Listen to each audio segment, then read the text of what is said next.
1337.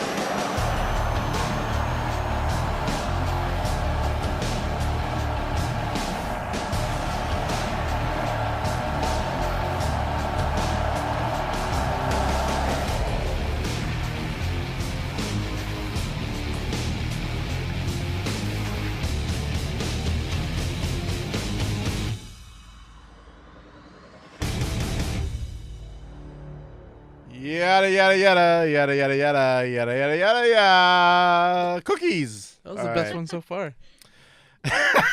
This is Radio 1337 on Urbanized Radio, the sound of artists. This is Mouse here leading the show with my bunch of misfit gamers here. To my left is Deacon. Say hello, Deacon. Hello, Deacon. And to my right is Ms. Vixen. Yo, everybody, what's up? And to my front is Yes, Tengu. Tengu. We're here having a lot of fun here down in Southern California, and after a ton of technical difficulties. After a ton of technical difficulties, where Tengu was screaming out profanities like there was no tomorrow, and like if we were to censor it, it would be just one long beep. It was actually very entertaining. You can hear it on the B side at Radio 1337. So flip the tape over. We have a great show. We actually have a lot to talk about. Just yesterday, actually, was it today? Today, no, so it was yesterday. Tuesday. Yesterday was Wednesday, right? So it was Tuesday. Okay, we're recording here on Thursday. Yesterday was the spring show for Academy of Art University's Multimedia Communications Department. Woo. And we got to see a bunch of people get awards. Most notably, our director Edgar Zelaya. But we don't really know what I know what he looks like, but nobody else knows what he looks like. But that's okay. Anonymous. Mess man. Office. He's a faceless man. But we have a lot of show going on, and this is probably something that the RP gamers are also talking about. We're going to be talking about the Xbox One.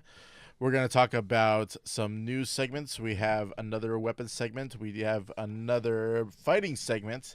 Yay. But at the top of the hour, we got the news. Bits. Are you a cow? Moves? The moves. The news. Yeah. Just started. So, Valve. You guys know Valve, right? Yeah. Valve, you know. Been playing on for like 5 years. Valve has started crowdsourcing banning cheaters in Counter-Strike, which means that the players themselves will start policing their own games. So I don't know if that's a good thing or a bad thing. I would say actually it's a good bad, thing. actually. They're like Why vigilantes. So? Troll squad. You give people power, and eventually they will go nuts.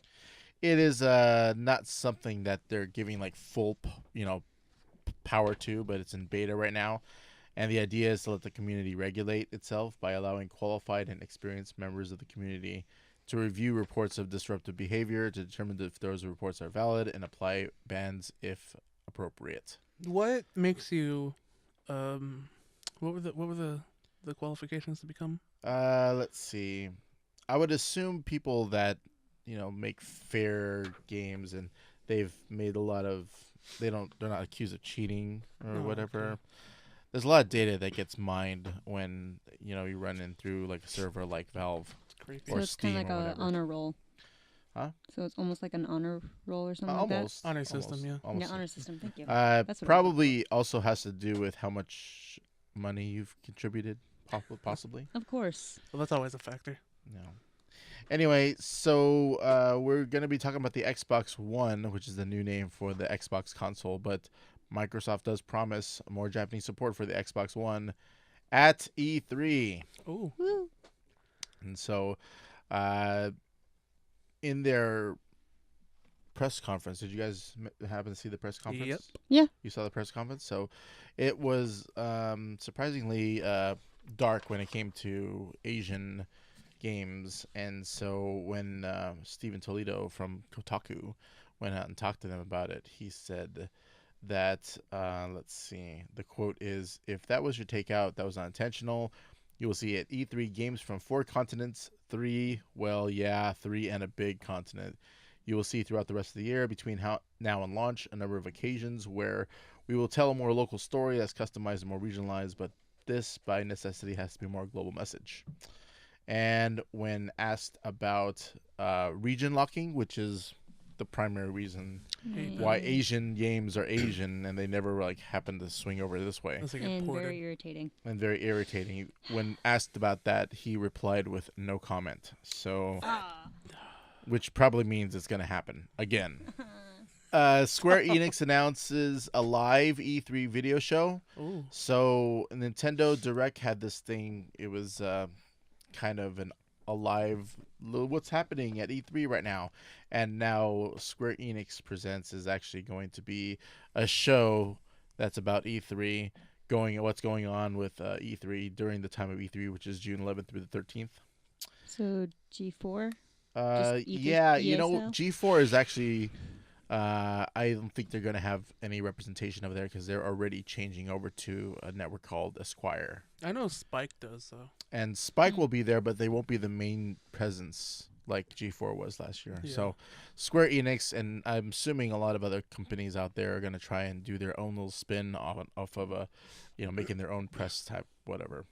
The show will run across all 3 main days of the conference, which is June 11th to 13th, which is my birthday. Happy no birthday one cares. to you. Happy birthday for whatever. You don't get it. Yeah. Atari seeks permission to hold asset auctions in July from bankruptcy court because we all know Atari went through bankruptcy. That hurts. They're going to auction off their assets, but they want to hold it off until July. The assets include the Atari logo, Test Drive, Asteroids, Pong, buy that. Total Annihilation, and Roller Coaster Tycoon franchises. I would rather buy the logo and Pong and do something with it. I don't know. Space Invaders. Space Invaders, yeah. Yeah, well, that's not bad. Invading space. Asteroids, Nah. Roller Coaster Tycoon. God, no. I've played that game. Atari filed for bankruptcy in July and tried to solicit bids for its entire catalog, but the 15 offers it received were deemed unacceptable, which is basically like $10. They're like, nope, we don't want that. Actually, Atari's minimum bids for the July auction, assuming it sells everything, total almost 22.2 million. Lucky number. So for the brand, it's at 15 million. So if you want to get your brand, if you want to paste that on every artistic thing that you do and try and sell it, it's going to be 15 million for the brand. Shoes. 3 million for the Roller Coaster Tycoon franchise. For the brand, it's 15 million, but like a fifth of that is the Roller Coaster Tycoon franchise. Yeah, it's telling you something. And even less for Test Drive. And if you only have like $250,000, you can get Total Annihilation, the franchise. If you only have that much. Yeah. From that. So we're looking at between July 16th and July 19th. And that's your news for this week.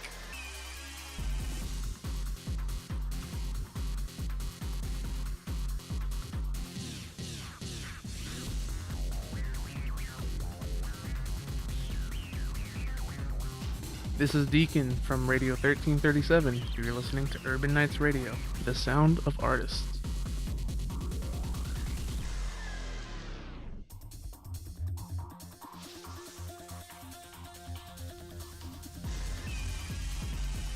Now we're going to talk about, the main part of our show. We're going to talk about the Xbox One. Do it.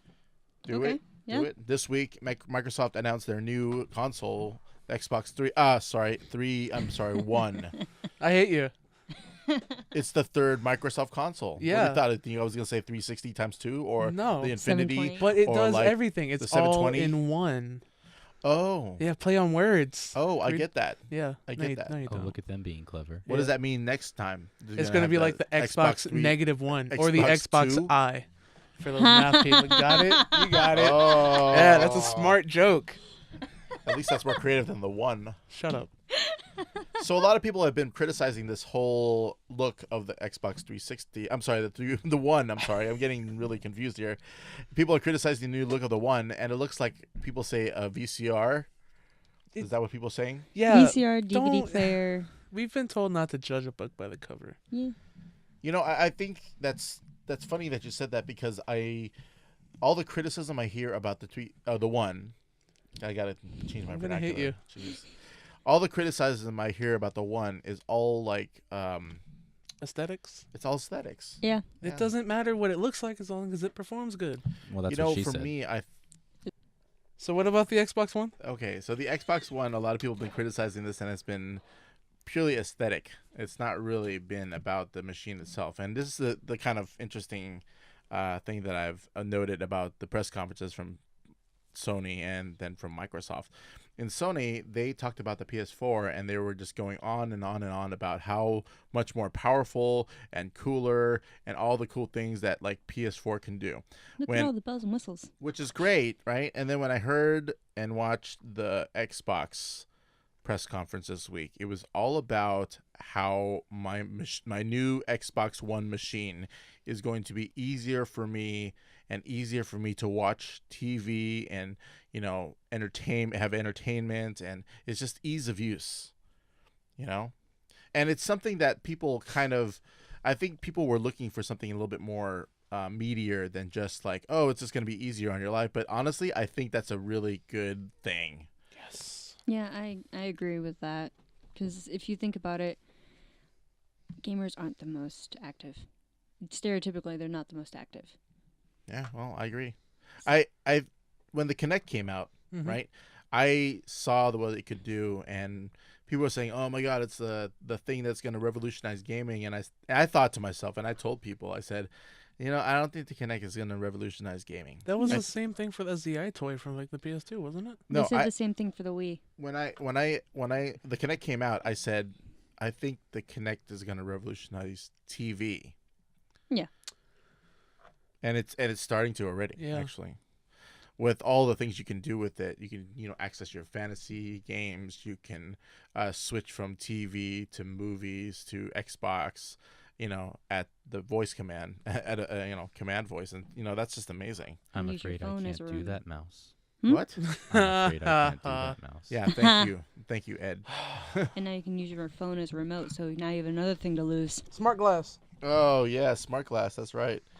Did you know that I have this remote for the Xbox? You never told me this, so I don't.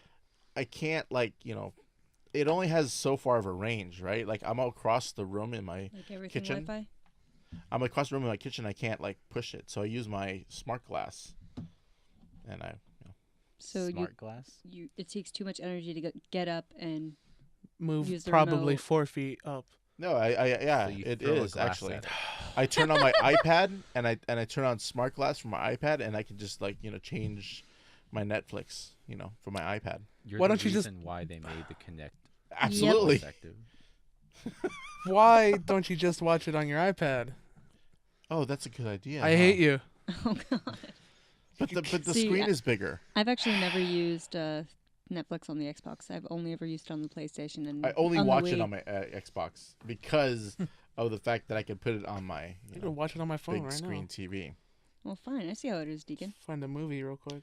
So, Deacon, what's your opinion on the Xbox One? Back into conversation. In what sense? Like overall, the conference? Overall, yeah. I feel they did a really good job unveiling it, but I'm tired of people saying like, "Oh, they didn't show anything as in games." Like, that's 2 weeks away. Can you wait? No. You know, I agree. I think that they have a bombshell waiting to drop at the E3 press conference. They have a loaded deck with aces up their sleeves. Yeah, they're not. This was a smart move for them. Very. What do you think, Ms. Vixen? Don't care. Actually, I do care. I was actually comparing the Xbox One and the PlayStation 4 with my friend, and between the two, I'd rather get an Xbox One. It seems a lot more a fluid transition. And yeah, it does. I kind of like the multitasking, like the demo they showed for transitioning from live TV to like fantasy, fantasy basketball. You know what I think they're gonna do? You know how, like, right now your cable connects to your TV and then you have your Xbox connected to your TV at the same time? Yeah. I think this is just theory. I'm not saying it's going to be true. I'm thinking. But if that it's true, the we're calling it right here, right now. I think that the cable is going to go through your Xbox and the Xbox is going to go through the TV. That's the reasoning I want to buy one. Didn't they say that's what they do with the Wii, but they didn't? No, I think that's what they're going to do with the 360 because it makes for a very seamless transition. The one? You mean? Not the 360? Oh, sorry. the one. The one thing they showed at the conference that I was actually curious about was they showed that you can watch a movie and do a Skype call or do an internet search at the same time. That was amazing. Oh, that was I'm great. actually curious if you can watch a movie and play a game at That's the same time. yes. They didn't touch on that at all. I will be I'm playing actually Mortal curious if they Kombat can do and that. watching football. Wow. That's pretty brilliant. I think that's a pretty cool... That wasn't the first thing that popped into your head? No. Really? Like, I'm going to be playing Is Mortal it- Kombat and I'm going to be watching football. Well, I would be playing Mortal Kombat and watching Mortal Kombat. You're smart. You're smart. Mortal Kombatception? See, I was thinking, like, Or just squared. oh god, Math. more math jokes. Okie dokie. So, Tengu, what's your opinion on this? I still haven't actually watched it like officially or seen anything, so I'm more so operating off hearsay. But now tell me, is what I read, like, the only thing I actually did care about was the always on, like always connected kind of feature. Mhm. They didn't And really so talk. They didn't really didn't talk about they that. didn't in I the bring saw up that it was once. later elaborated on that it would be at least once a day you would need to connect to the internet, or at least that's how the speculation is sounding. But Isn't it all running off cloud now? yeah, and that's one of the problems I have. Like, another thing that I really hate right now is Adobe, how they've moved the entire Creative Suite to where it's going to be cloud-based. So you're going to be paying a subscription for Photoshop, for Premiere, for Illustrator, whatever thing you're using like that. And I don't like the idea of, like, licensing something in order to be able to use it. It's like, I want to actually pay for the program, and then I don't have to worry about, oh, well, my card messed up and all of a sudden I have to wait however long before I can access whatever files I'm working on. It's like, it's the same thing. Like, I'm not connected. I don't use Xbox Live. And so, yeah, we talked about how we're not human last week. I kind of stayed the course with it, but no, I'm not. I'm not a human. I don't use Xbox Live. I I've don't care lost about all live. I don't respect care for you. about multiplayer. I could care less about playing with other people, really. I think we'll have to find out during the press conference and how, like, they spell out the details of, because right now we're running on hearsay, speculation kind of stuff. Yeah. You know? But that's the thing that worries me, because, like, I don't want to have to be, like, reliant on an internet connection when, unless if it's Wi-Fi, then maybe, but I still don't feel like paying for, Xbox Live unless they're going to do a free thing like how PlayStation Network does. Yeah. Again, we have to wait to see the details. Anyway, so and that's it. That's it for our Xbox One segment.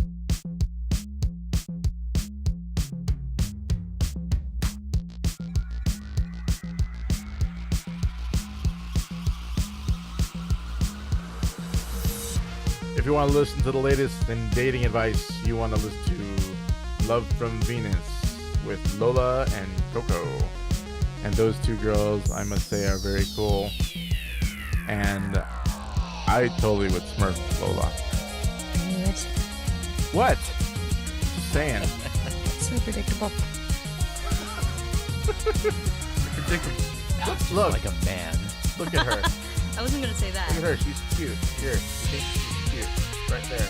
She's cute. See?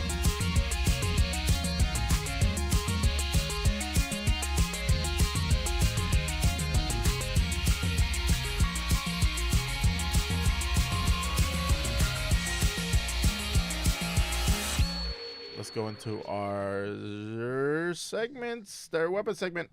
Cool.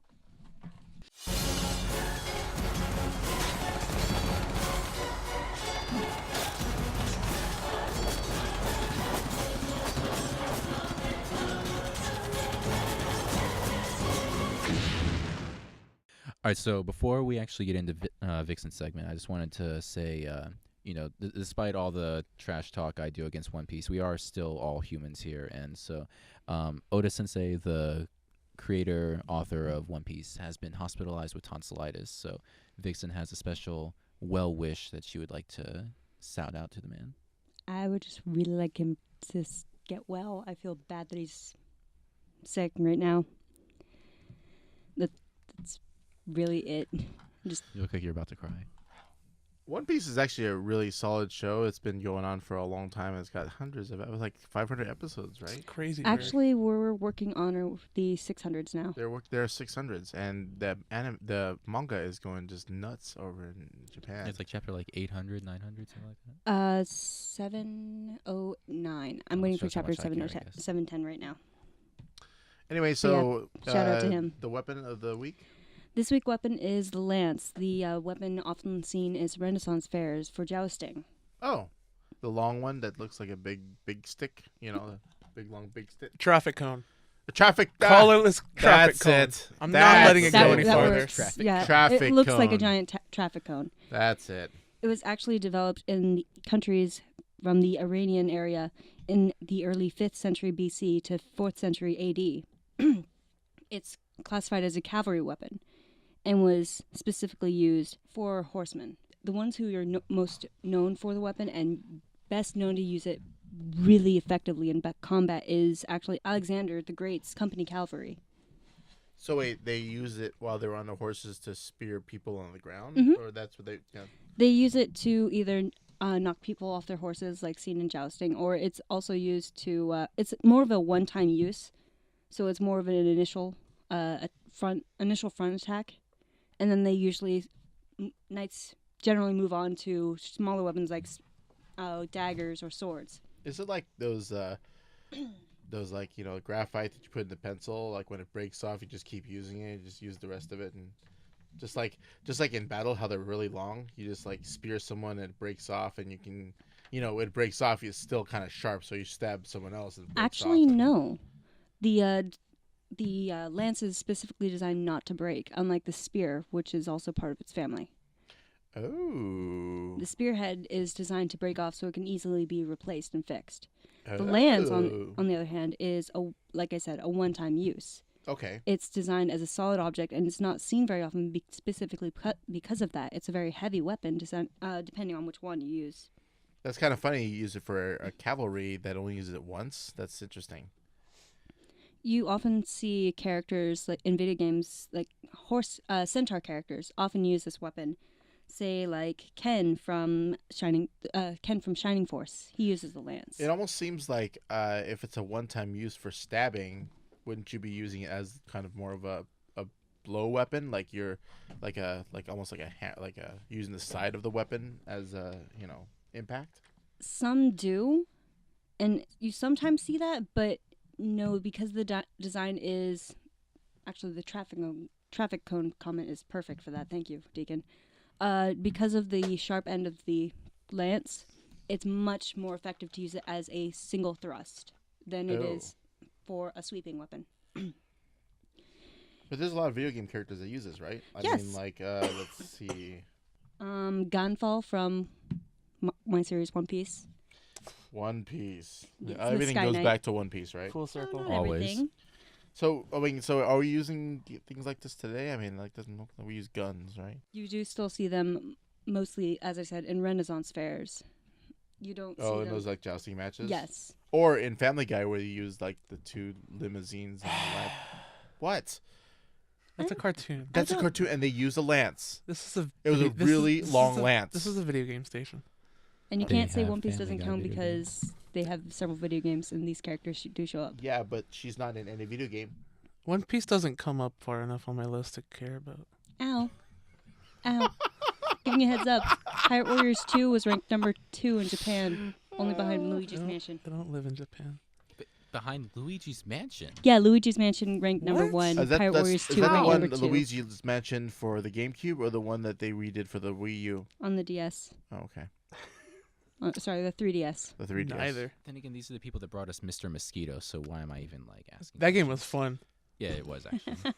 It was All voyeurism right. at its best. And that's your weapons segment. Thank you, Vixen. No problem. All right, let's go into our fighting segment, Mr. Deacon. Get ready for the next battle. Round one, fight. Get over here! Hadouken! Final round.